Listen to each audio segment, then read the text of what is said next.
Salut à tous, aujourd'hui vous l'avez vu dans le titre, on se retrouve pour voir quel type de PC il faut acheter pour stream et pourquoi, donc c'est parti.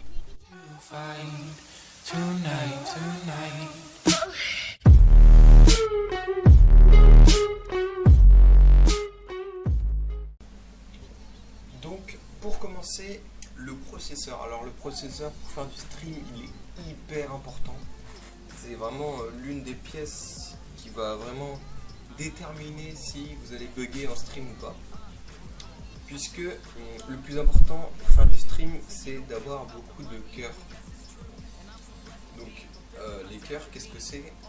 C'est un cœur, par exemple un processeur avec un seul cœur.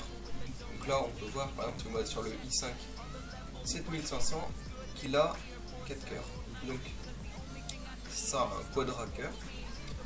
Si un processeur n'a qu'un cœur, ça s'appelle un single cœur.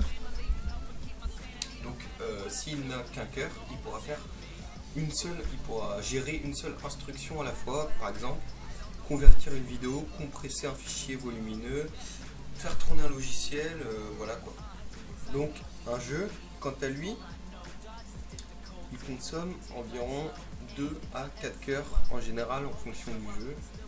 Donc sur Fortnite ou ce que vous voulez comme jeu. En général c'est 2 à 4 cœurs.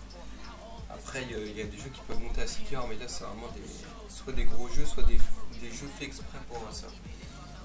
Donc c'est pour ça que c'est hyper important d'avoir beaucoup de cœurs pour faire du stream, parce que votre jeu il va consommer en général 4 cœurs et le reste de votre donc les cœurs restants de votre processeur vont servir à gérer votre stream et donc à gérer toutes les tâches en arrière-plan.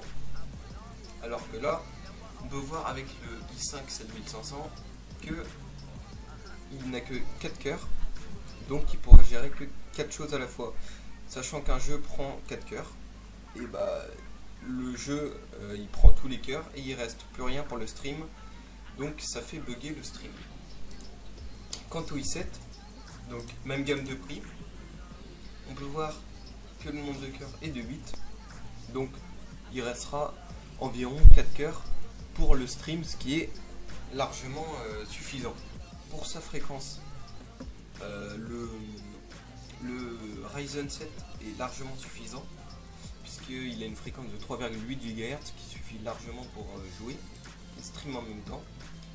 Le i5 7500 est un peu plus bas avec 3,4 GHz, mais c'est quand même suffisant comme fréquence. Pour la RAM, alors pour moi, l'idéal pour faire du stream c'est 16 Go. Donc si vous n'avez que 8 Go, l'idéal ce serait de racheter une barrette de RAM. Donc là j'en ai deux, donc ça serait de racheter une seule barrette de RAM en DDR4, donc la même, parce que sinon elles peuvent pas être compatibles. Et là ça fout le seum un peu. Donc l'idéal c'est de racheter 8 Go de RAM. Comme ça vous les posez, vous la mettez à l'emplacement prévu et vous verrez tout de suite que les bugs se feront beaucoup moins ressentir, enfin les freezes en jeu, tout ça, se feront beaucoup moins ressentir. Pour le disque dur, je vous conseille un SSD. C'est pas indispensable, c'est clairement pas indispensable, mais ça permet de switch assez vite sur son stream et sur son jeu si vous avez besoin de voir quelque chose ou de régler quelques petits trucs. Donc c'est un détail, hein, mais si vous faites un PC, ça sera plus bénéfique. Pour le reste des composants, je vais rien dire parce que vous pouvez choisir à peu près n'importe quoi, à condition qu'il soit compatible avec le reste de votre config et que ce soit pas trop de la merde, genre des cartes mères à 50 balles. Là, vaut mieux éviter quoi, parce que ça risque de laguer un peu.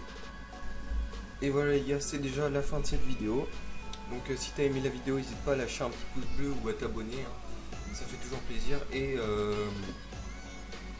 j'espère que celle-ci t'aura aidé dans ton futur achat, hein. Et sur ce, je te dis à bientôt.